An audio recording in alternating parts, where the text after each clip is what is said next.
Hello, everyone. Welcome to our second installment of Beyond the Bench with Radford University's head men's basketball coach, Darris Nichols. We are thrilled to have you all here with us today. My name is Michelle Carlson. I'm a 2008 Rad grad, and I currently serve as the Assistant Director of Communication here in the University Alumni Office. I am stepping in for my colleague, Ryan Patterson, today, and will serve as your moderator. First and foremost, I want to extend a heartfelt thank you to our alumni, friends, and fans who hopped on with us. Your support is crucial to our success, and we very much appreciate it. Today, we have an exciting topic. We're going to dive into coaching Generation Z. Coach Nichols is going to be sharing his insights, experiences, and maybe some strategies on how to effectively connect with this new generation, Coach. We encourage everyone to participate throughout the session here. You can use the chat button. You can use the little hand raise. The back and forth makes these even more valuable. And I think that's what Coach likes, the conversation, right? Yeah, I would like. Oh, my fault. My fault. Oh, you're fine. You're fine. I was just gonna kick it off to you. So the floor is yours, Coach. Now, I would like for you guys to be interactive because some of you guys have probably been teaching or been in some kind of field of business for longer than I've been coaching. But this will be year 15 for me coaching. So even in those short 15 years, I've seen things change. A lot of things change, but it's funny. Our guys are working the little kids camp right now, and the thing about it is, you can see the generation change, even a short period of time. One of my guys was like, "Coach, what are you talking about on that Zoom?" And I said, "I'm talking about you," and how how different it is to coach and lead generations different than when I was getting coached. And, that was 20 years ago. But the thing about it is, like, this is Gen Z's from 1995 to 2012, and this is the first generation that grew up on like smartphones. So it's basically the first generation that can get an answer to anything without asking an adult. So, when I was growing up, if you needed an answer to something, you had to ask a grown up. So, this generation that pop in Google, and sometimes they think they have the answer and it may be the wrong answer, but they may think they have it and they haven't lived it yet. So this is the first generation that's like fully, digitally connected. And the thing about it is, I remember I didn't get my first cell phone until I think ninth grade, and then I didn't do all the stuff that theirs does. So it's becoming, over the 15 years I've been coaching, we've had to teach and lead differently based on that. And I think a lot of people think, oh, well, you're getting soft on the guys or whatever. I don't think it's about being softer on them. I think it's about getting the best out of them in the different ways. And that's what I want to talk about, just how we hold them accountable in different creative ways based off, what the world looks like to them compared to what the world looked like to me when I was playing. And I think, the biggest way we teach them is, we call it question-based leadership. And it's basically why assume when you can know. And what we try to do is we ask our players a lot of questions. And when I was getting coached growing up, it was like you did what the coach told you to do because the coach told you to do it. And they're a little different now. It's like their kind of question is, what's in it for me? So, why do most leaders, tell versus ask? I think the biggest thing is, like, coaches haven't been trained to ask. They don't know what to ask. I remember one time I was recruiting a kid when I was at the University of Florida, and I assumed he wanted to be a point guard. So I just get on the phone and I'm just talking, hey, we're going to put the ball in your hands. We're going to do this. We're going to do that. But I never asked if that's what he wanted. And then at the end of the call, he said, Coach, I like playing off the ball better. And I'm like, well, I messed that up. So I didn't ask. Most coaches don't know what to ask. But the biggest thing, most coaches don't know how to respond if it's not what they want that player or individual to say. And the biggest thing is we weren't coached that way. So I think too many times we coach or lead the way we were led instead of getting to know, the people that we're working with. And I think this generation wants more ownership. they want it to feel like it's their program, not just the head coach. And I always go by phrase, people don't burn the boats they're in. So if they really feel invested, um, in the program, then they're not going to try to sabotage that. So um, I think smartphones and apps, um, you know, when you think about how they learn, it's more visual than anything ever. Um, you think about it, like I just got back on Instagram, and I'm like, these kids are, they don't even read. They don't like the Twitter, the 140 characters anymore. So it's more visual than anything. So that's how we've learned to teach. Because I can remember um, at the University of Florida, sometimes um, you put something in the team group chat, and there may be a lot of words, and they're not reading all that. So I told our director of operations, I said, if we want them to meet us here or at this facility or this building, just put 10:30 in the picture of the building, because that's they're visual learners. So that's how we teach now, or that's how I feel that our program teaches. Like, for example, the first thing we do um, when our guys get to campus, I mean, obviously we do a lot of other things, but we talk about the locker room and how we want the locker room to look. So most of you guys and most of you on the call probably have children or have coached them. So um, if you tell your child to clean their room, if you have two kids and you tell them to clean their room, both of them are going to look totally different. One may be clean to your standards, the other one may be messy, but everybody's standards are different. So the first thing we do is we take a picture of the locker room, how we want it to look, and then we hang it up in the locker room. And we say, this is the definition of clean. So basically, what you're doing right there is you're showing the standard of what your definition of clean looks like. So it's just visual, because I got tired of going to the locker room saying, hey, this is messy, this is dirty, and so now they know what it looks like. Um, and then another thing we do, we say, we ask them a question. We ask them, what are the top three things that can get in the way of this team maximizing its ability, minus injuries? And we give them 3 sticky notes. And so a lot of them may say, selfishness. A lot of them may say, some will say parties. Some of them may say girls or whatever. And then we separate it based off, is it a human related issue or a sport related issue? So then when you put all those sticky notes on the whiteboard, where do you guys think most of the issues holding teams back fall under, sport or human related?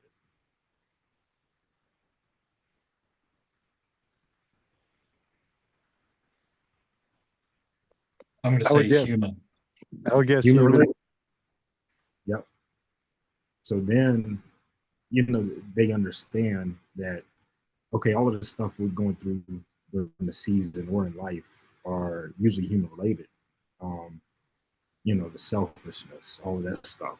And we that's just a visual, because when you see it on the whiteboard, you see how many sticky notes are on that human related side as opposed to that sport related side. And they remember that because it's visual. And we always tell them, like, what we're asking our student athletes to do is abnormal. It's really abnormal. Like, human nature wants you to be lazy, wants you to sleep in, wants you to eat a bag of potato chips instead of eating some vegetables. So we tell them what we're asking you to do every day is abnormal. So they understand, like, okay, if we're going to be successful this year or the upcoming years, like, we have to do abnormal stuff. So that's kind of a few things that we do.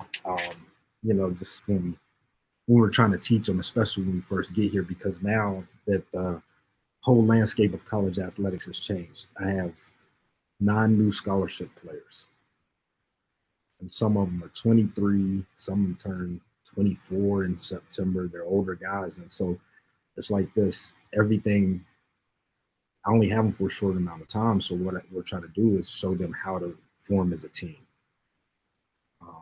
I can get your jump shot so much better, your ball handling, but everything you do in life, you're gonna be part of a team. So that's, that's the biggest thing that we're going through right now in the summertime, and when we get these guys because of the landscape of college athletics and the transfer portal, NIL, all that stuff. Um, so a few stories, just kind of how we teach the Gen Z. I remember, was it last? Yeah, it was last year. So one of our team standards is to I don't I don't tell them to be on time, because sometimes when you say be on time, they get there like, hey coach, I'm on time. We say be prepared, because that when you're prepared, you walk in ways, shoes are tied, you're already there, you're already getting loose. So one of our standards is be prepared. So we had some guys come in eating oatmeal, shoes untied, right before weight started, maybe like 1 minute to go. So I said, okay, old school way of coaching. Well, what some of you guys, old school coaches, would have came in there yelling, screaming, cussing them out, put them on the line, run them, do all that stuff. We get there. We do get there. Trust me. It's not like we don't do that, but we do get there. But so I said, we had workouts later that day. I think at 2:30, and I told my staff, I said, hey guys, I'm coming. I'm coming to the workouts probably like with a minute to start, and I'm going to walk in the huddle talking to the team, and I'm going to eat a bowl of Fruity Pebbles. And they was like, okay. So I walked in the huddle, eat a bowl of Fruity Pebbles. I think I put on some Crocs, because they love Crocs. They wear Crocs everywhere. And I start talking to the team while I was eating the Fruity Pebbles, and all of them start laughing. And I said, what are you guys laughing at? And they said, why are you eating Fruity Pebbles? And you just now getting here. I said, why did you guys do that this morning? I said, so why is it funny when I do it, or when you guys do it, it's okay. So that those stories, they kind of register with them, and it teaches them, okay, this is why. Instead of saying, hey, you got to be prepared, or just running them, putting them on the line. And this happened last week. So I was on the road recruiting, and I'm gonna open it up here in a second. But I was on the road recruiting, and we were giving our guys meals because the cafeteria hadn't opened up yet. So he's getting the meals from BTs. Everybody knows what BTs is. So he's getting the meals from to-go meals from BTs. And so I came back, and my director of ops said, hey, some of the guys didn't pick up their meals. So we had 24 meals. 19 of 24 were left because it was over the weekend. It was over Sunday. They didn't feel like coming to the gym, picking up their food. So we had 19 of 24 meals left. So the ops guy was like, we're going to do throw them out. I said, no, keep them. And I have a great staff, and I try to keep them on edge about, they don't know what I'm going to do. So it's all within teaching. So I said, no, keep them. So we were doing a workout, and one of the assistants had him doing some ball handling, dribbling around some cones. So I said, okay. I moved the cones, and I put the to-go plates where the cones were. And so the guys started dribbling around the to-go plates, and they didn't really understand what was going on. And then they did it for a few minutes, and then I brought them in, and I said, hey guys, why did I put those to-go plates right there? And then one of the young freshmen, he don't know what's going on. He don't even know campus yet. He goes, because if we lose the ball and it hits the to-go plate, there's food to splatter everywhere. And I said, why would I want the food to splatter everywhere on the court? And I said, no, this is the thing. I said, we're investing in you guys, and all you had to do is come down here and pick up this food and eat. And we're just asking you guys to eat, and you can't manage to do that. And then they got it. So just, I don't know. I think you got to be creative, and you got to, I think the two coaches I played for, two Hall of Fame coaches, and John Beeline and Bob Huggins, and they were great storytellers. And I think that you think everybody loves movies, loves TV shows. Everybody wants to hear a story of why we're doing this or why we're not doing this. And I think the biggest thing that we do a good job of is teaching them, I don't consider it player development. I consider it people development. So some days we may go in a film, and we do the same. It's called How You. It's How University. So we're teaching them like how to do normal things, because you'd be amazed how many of the players we get don't know how to do things that got skipped over the years. Like, for example, like getting on and off the elevator. How many times you getting off the elevator on the lobby floor and people walking on while you're getting off? And we travel with our team a lot, so we'll actually do videos of that with our staff and put it on the projector screen. And they'll laugh and like, "Why are you guys doing that?" But we've done how to push your chairs in after you eat.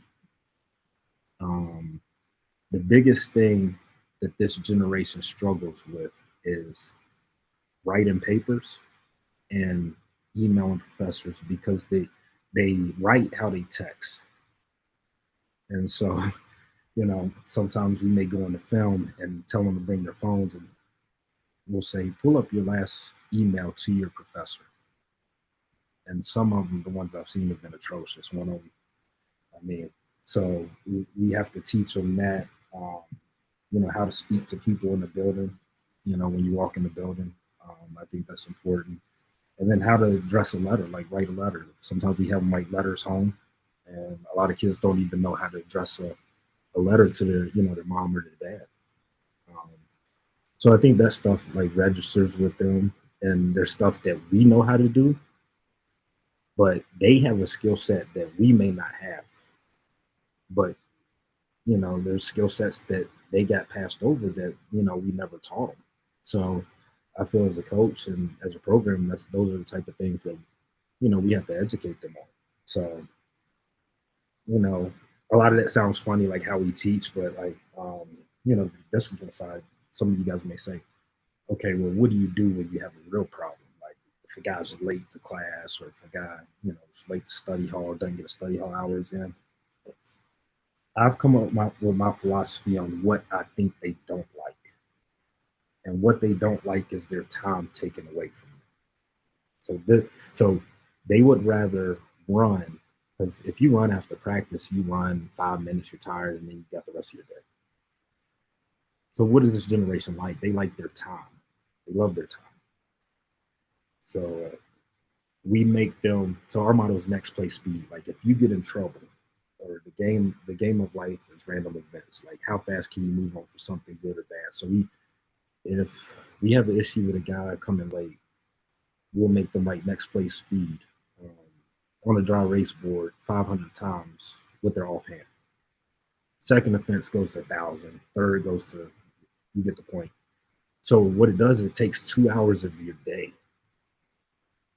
It takes 2 hours of your day. So we've had situations where kids like, hey, coach, can I just run? I'm like, no, you're not running. Because then what happens during the season is if you have a player who's your starting point guard, and you're like, man, he's late, got a game tomorrow, his legs are going to be gone, you just take their time. I remember, it was funny, I remember as when I was in college, when guys used to get in trouble, the head coach used to get the assistants out. Michelle, you probably did the same thing. Oh, 6 a.m., we're going running the track. But you got to think, what is a college student's prime time hours? Or not 6 a.m., Friday night, Saturday night. So if we're going to do some kind of disciplinary action, let's take their prime time hours. Let's not punish ourselves and go in at 6 a.m. So I don't understand. I've never understood why coaches punish themselves. So because we had an issue, guys not getting their study hall hours in. We're asking them to get 6 hours a week. That's not anything out of anything crazy. So I told him, I said, listen, if you guys go another week without getting your study hall hours in, this is what we're going to do. We're going to turn study hall into the club. And it's going to be called Club Study Hall. And we're going to have it Friday and Saturday night. Wear your best outfit. I'll be the bouncer. We'll have music. We'll have everything in there. Bring your books. And Friday night, we're going to study hall. Never had an issue out of it again. I was kind of upset because I wanted to do the club study hall. So those are, little things that we do. I just think you got to be different. I just think you got to get to them in a different way than, what we've been taught. Some of you who probably, own your own business or have to hire, different people now, you've seen differences in the generations.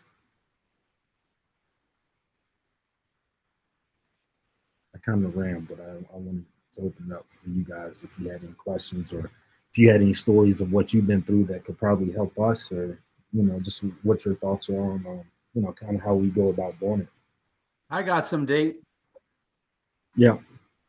Hey, so it kind of piggybacks in that text message and tweet that I sent you last night, and you kind of brought it up about how it's changed over the years. I mean, now I'm starting to date myself. I started coaching and teaching back in '96, so I think about it, my career now spans 4 decades, and yes, I've seen a much different, how different it was back when I was actually on the staff of two of the all-time winningest coaches in football and baseball in the state of New Jersey in the late '90s. And the football coach, and they both were that way. You do it because they told you to. Well, that doesn't fly anymore, and that's what I've been seeing. And I think some of the things why, like you said, you just can't tell them to do it because you told them to do it. And, it's a different world right now with these kids. And I think a lot of it, and as I text I put to you, it's the parents. That's what they're allowing them to do, and people in their lives are allowing them to do. And I've said this to AG, and now you're getting them, but in some cases, you've only seen them on the court, you've only seen them on the field. Now you got to deal with him or her on a number of areas and avenues, and you're like, you didn't see this coming. I think more and more schools are starting to figure this out, that they need to recruit the whole kid, not just the athlete, because the kids have definitely changed. And I said that I texted you last night. I think if I was going to become a teacher now, I don't know if I do it. I don't know if I can do it right now, because I am that teacher. And listen, my school will tell you, my reputation, my kids will tell you, my kids told me their friends did not want to have me in class because I shut that door and the bell rang. You didn't turn your work in, you got a 0. There was no, I'll turn it in 3 weeks from now. I'll give you half credit or something like that. And but yeah, the kids have definitely changed, and it's got to be frustrating sometimes. You would think, why do I gotta do this now? I should just be able to coach these kids, and now I got to deal with all this other stuff as well. Or how about, people the kid don't come to you. I can remember he was on, he'd tell you, I probably had 4 to 5 nose-to-nose conversations in Coach Guines's office when I was playing baseball in that Devon Center office above what's now the weight room. Okay. Nose to nose, it got heated. Okay. That doesn't happen anymore. Okay. They're going over, parents going, the kid's not going to you anymore. They're going over your head, and they're going over that person's head to the top. And that's what I'm seeing in high school now. They're not complaining to the coach anymore. They're just going 2 levels over. But it is a different kid you got to deal with. Absolutely. Yeah. And the question we ask our guys, we say, okay, after a game, after, say, we play, give you guys some information. So after we open up at Pittsburgh this year, so after we played Pittsburgh, well, before the game, I'm always ask the guys. I say, okay, after the game, give me 3 people who are going to text you after the game, and then they'll tell me, say, mom, dad, AU coach, whoever, and then those are the people that we as a coaching staff have to make sure we get to. And we say, okay, well, this is what he's going to go through this year. He's going to go through, he's going to be poisoned by accomplishment, and he's going to go through the valley of disappointment. He can't stay in either one of them. You got to get out of both of them, and you just got to stay the course because it's a long season. Too many times the people around the student athletes allow them to be prisoners of the moment, and then they can't get out of that moment. And just dealing with that, like, it's usually the people around them that cause the most pressure. Like, we did a poll of the student athletes in the SEC when I was assistant, of who steals student athletes joy from the game while they're in college. And the number one answer, what do y'all think that was?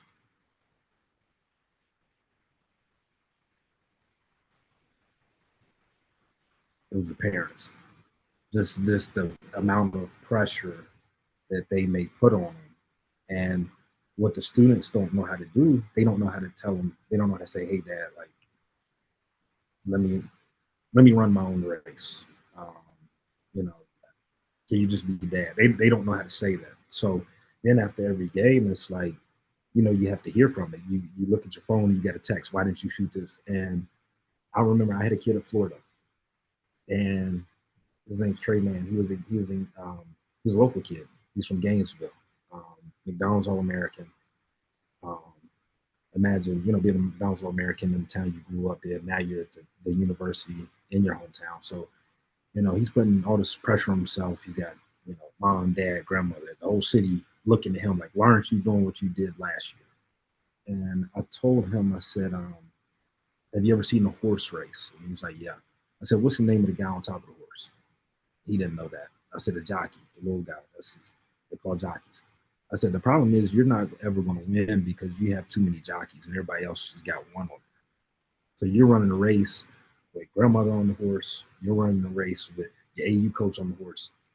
I said, do me a favor. I said, you have to figure out a way to tell them to let you run your own race and let you just to be happy after games, whether it's good or bad. And he did that. He did it in his own way, respectfully, and it's hard for him to do that. And the next year, he's 14th overall draft pick in the NBA.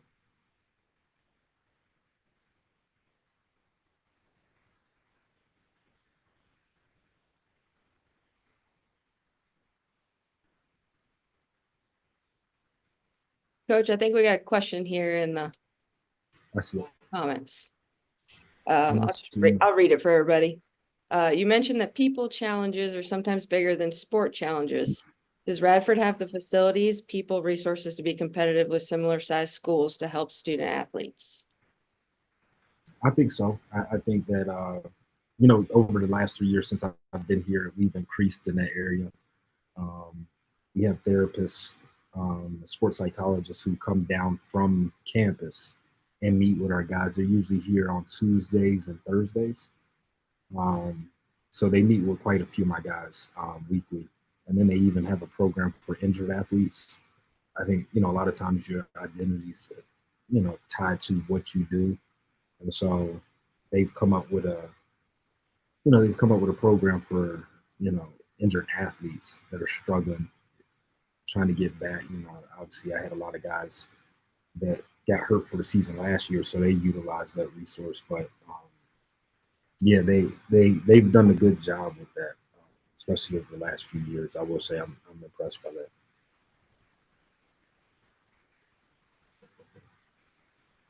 I think Chance has his hand up. What's up, Coach? How you doing? Doing well. So I like what you were saying about the teaching part, where you gave the example about getting on and off the elevator. I always try to resonate everything back to business, but how do you all create space for the kids to like speak up or like have their own voice and have that open communication? Because what I've saw through my time of even like hiring younger individuals or even interacting with some of the players over the years, the ones who don't talk as much don't retain the information, and the ones who are engaging are retaining the information a lot. And then you see the success after they lose school or while they're in school as well. I don't know. I'm a little different. I call on them. I make them speak, and I tell them why. But I told one of them a story the other day. I said, listen, my best friend now, I was in his wedding. He was in my wedding. My whole freshman year, he thought my name was Darius, and I never corrected him. I didn't talk. And I said, and the reason why I'm on you so hard is because this is why. I don't know how much better I could have been if I became more comfortable being vocal earlier. My communication and vocalness was tied to how well I'm playing, or if I'm playing a lot. You think as a high school senior, yeah, you're vocal on your team because you're the best player. Then you go to college and you're a freshman, you're just looking around and it's like, I can't say anything because I'm not good enough yet. So it's tied to your identity. And I always tell them the story, like I have he's a walk-on when I was at Florida. His name's Skylar Rimmer. And, you know, he didn't think he had a big voice, but I said, the beauty of being a walk-on or manager, you're usually, or not playing as much, usually your voice is non-threatening because it's not like, okay, well, if I say this guy's going to think I'm taking his playing time. So we had a big kid at Florida who spoke out in the meeting. He said, I feel like I'm playing defense, but I don't get rewarded. I don't get rewarded by getting the ball. And so Skylar said, playing defense is everybody's job. You shouldn't get a reward for expectation. And Skylar never said anything. And so that resonated with John because he didn't say a lot. So Skylar, where Skylar is right now, because of his humility and his ability to speak up. Last year he was an assistant for the Lakers. And this year, you know, Lakers, they just got fired. So now he's with the Phoenix Suns. So I think giving them that voice and calling on them and telling them why you want them to speak, you know, it helps them feel comfortable in that space. I don't think it's not like a flip of a switch, but I don't think you can always lean on the same people because too many times you attach leadership to people instead of leadership to moments. And when you attach leadership to people, it builds entitlement. When you attach it to moments, that empowers everybody. So those guys who may not talk, they may have a leadership moment and we call it out. So then they get more comfortable in that space. Coach, we've got Bruce here's got a question. Good to see you, Coach. I've got Bruce, two how you tracks doing? of the questions. One is your comments on one of the many joys I had as mayor of Radford was being asked to come when we handed out championship rings for the high school. And I always made a point to recognize the rec league because I don't think we get to championships in high schools without the rec leagues and then moving on up into college. So I wondered a little bit about your thoughts relative to that. And then another segment that I used in my classes was how AAU ball, kids are playing more games in AAU ball than they play in the NBA. They're seeing injuries already at 17, 18, 19.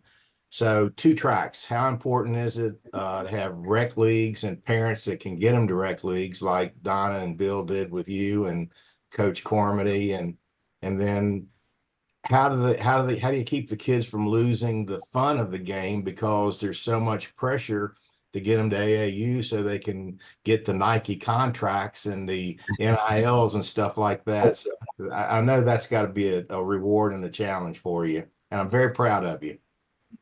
I appreciate it.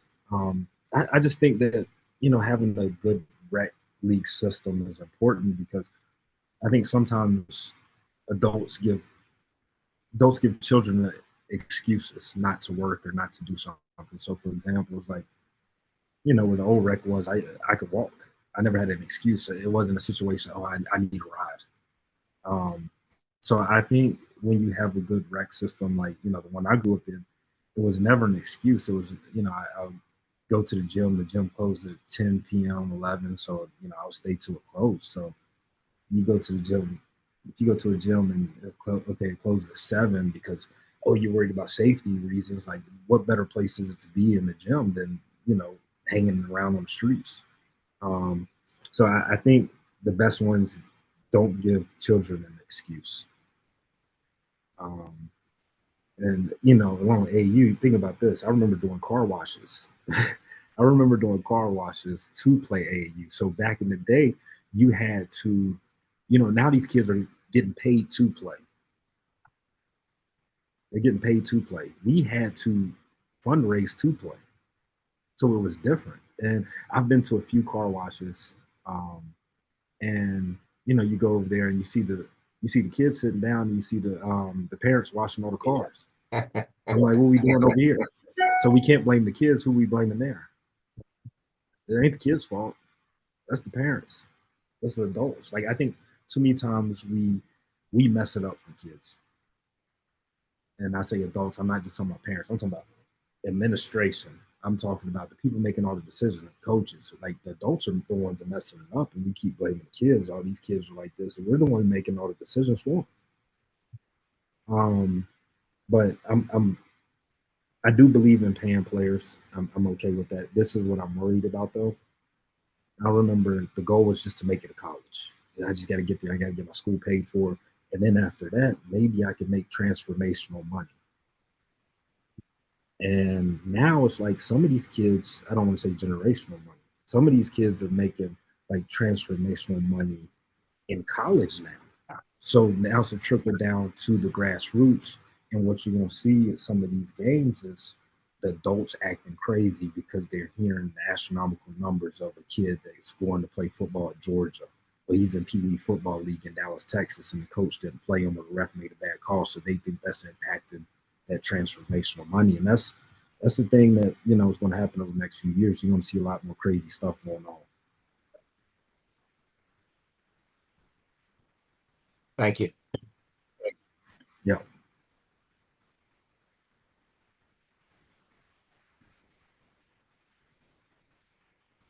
Coach, I've got a question for you. Yeah. I love how you talked earlier about, you know, some of the things that you've learned from them, from your players. So tell me if there's one thing you've learned about yourself as a coach, whether it's how you approach them or just yourself or how you approach life now that they've shown you. What is it?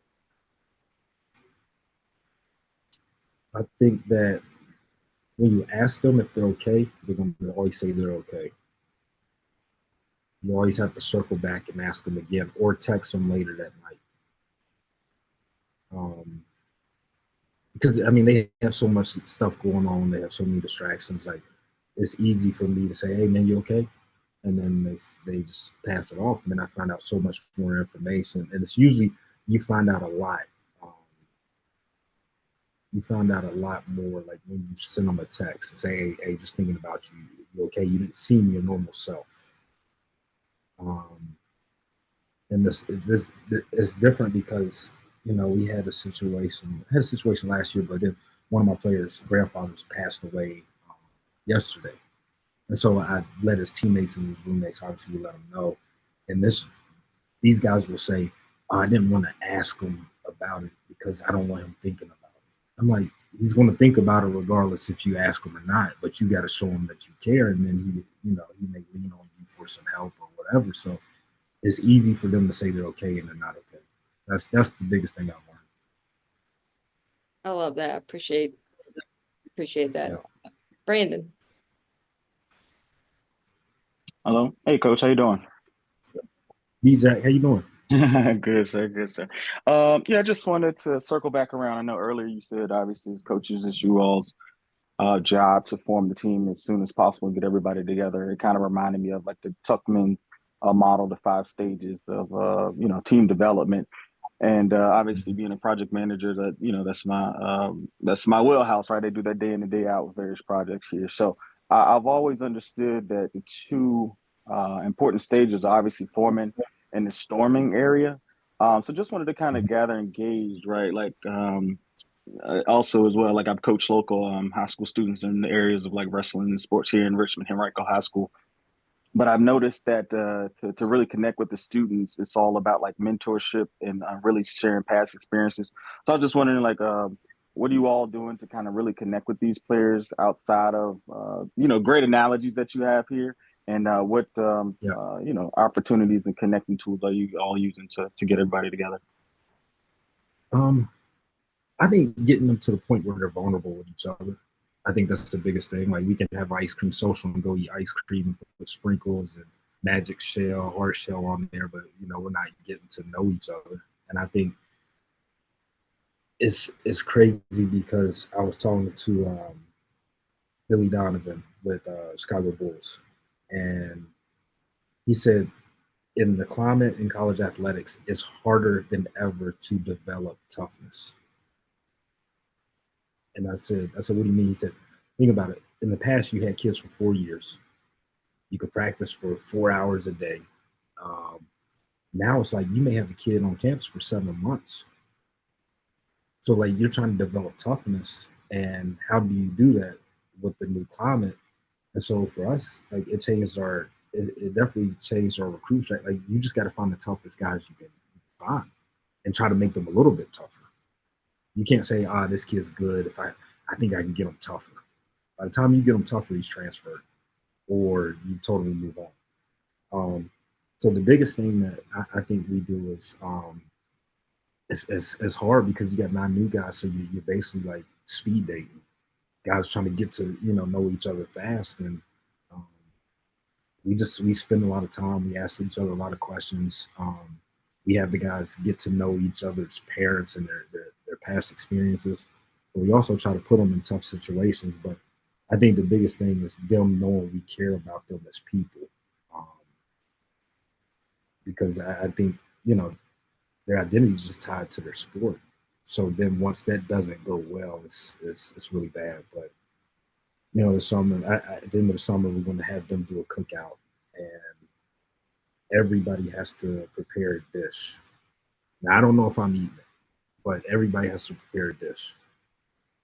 Just things like that, normal team building things. But I think the biggest thing is just putting them in tough situations and seeing how they respond.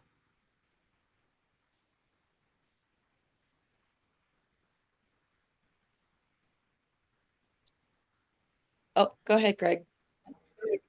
Hey, Coach. Had a question about the transfer portal. What would you say is the biggest challenge, the biggest questions you want to know when you're recruiting somebody that's in the portal? Yeah. It's hard because the thing about in the transfer portal, like there's so many kids that go in there. So the way we go about it is, okay, say Greg Melton pops in the portal at 1:30 today. So I see Greg's in there and I'm like, man, I remember that guy, man. He's pretty good. So then I go on your Synergy, watch all your clips. Then I have somebody on staff calling just to, make you feel good and show interest and all that stuff. So then you have to ask questions. And it was to a point, you think about it. If I call your high school coach and you and your high school coach have a good relationship, and I go back that far and I say, hey, how was Greg? He's a hard worker. Well, I don't know. I thought I was a hard worker until I heard Kobe Bryant stories. So what I've done over the years is I've gotten a list of questions from NBA GMs that they asked at the NBA Combine. And those guys, if they're going to pay you $10 million, they're going to know everything about you. So they ask better questions. And, when we get on Zooms with these players, we ask these questions. It's like, okay, give me an example. Instead of asking if you work hard, okay, Greg, give me an example of how hard you work. And then, we get some kids who say, I get up every morning at 6 a.m., I make a smoothie, I do this. I go to the gym, get there around 8:30. I do, 200 mid-range jump shots. I do 100 layups. Then I'll come back home, I'll cook. Then I'll go back and I'll do catch and shoot threes. And then it's like, okay, he's prepared. And then you may have the one guy who says, oh no, I just work out. And it's like, okay. So we've gotten to the point where in the portal, it moves so fast. And I may call you, and then next thing I know, you may be on a visit that next week. And so it's like, if you have to think about this, if you have to fill, the average team now in the portal has to fill between 5 to 9 scholarships every year. So if I have to fill 5 scholarships, I'm not going 5 for 5 on visits. I'm not getting all 5 kids that are bringing on visits. If you're lucky, you're getting 50%. If you're lucky. So you have to recruit in bulk and you have to get information really fast before the other schools. And the way we've done it is a lot of times I want to be their last visit. I don't want to be the first because I don't want to waste time. The best answer is yes. The second best answer is a quick no. Because, we're wasting time and money if we just bring kids in who aren't interested. And a lot of these kids just want to come on visits because they're like, I just don't want to sit at school. So it's a lot of information you have to get in a short amount of time because the portal's moving so fast. Thanks, Coach. Yeah. Okay. We're running close on time, so if anybody has any final questions, now's the time to ask. Coach, this has been a great discussion today. No, I appreciate it. So it's funny because when I knew I was going to talk about Gen Z, I said, okay, what generation is after Gen Z? Because they're all downstairs at my camp right now. And it's like Gen Alpha or something. So I don't think we know how they're going to be yet. But we'll see if I'm still coaching that long. Zeiss. All right, Coach, switching gears, what are you making for the barbecue? What is Coach Nichols bringing to the table for this team barbecue? See, I thought about it. So I think we're gonna cater like the meat. We're gonna cater chicken, beef, all that stuff. We're not gonna mess that up. I think I'm gonna bring cups and napkins because I can't cook it all. So I'm gonna take it. I want to see the guys cook. It's about the guys cooking. I'll try to make something, but Okay. you can bring your Just trail like mix. Hey, Zeiss, you can bag? bring your trail mix. Zeiss makes famous trail mix. I'll put it together so you can take credit for it with the rest of the team. Okay. You better sample that first, Coach. Might not be good. All right. Well, as I mentioned, that was very insightful. We appreciate your time very much and the chance for this inside look. It's this is pretty neat. And thank you everybody for attending today. Your presence and participation are greatly appreciated. Before we conclude, I'd like to highlight 3 events that we have coming up. One, we've got Radford Night at Nationals Park on August 2nd. I'm going to go ahead and share my screen here. Let's see. Can you guys see that? No. How about that? Yes? All right. So we've got Radford Night at Nationals Park on August 2nd. Tickets are still available. You can get them at nationals.com/Radford. We've got our next webinar session, same time, same place, the 3rd Tuesday of the month. So that will be August 20th at 11:30 a.m. Eastern Time. And then we've got homecoming and registration is open. So radford.edu/homecoming. We'll be updating the website throughout the summer with new events. So be sure to tune in and tune back in again. Thank you again for being with us today. Stay safe, stay connected. Thank you. Go I Highlanders. appreciate you guys. Thanks, Coach. Thank you, guys. Thank you.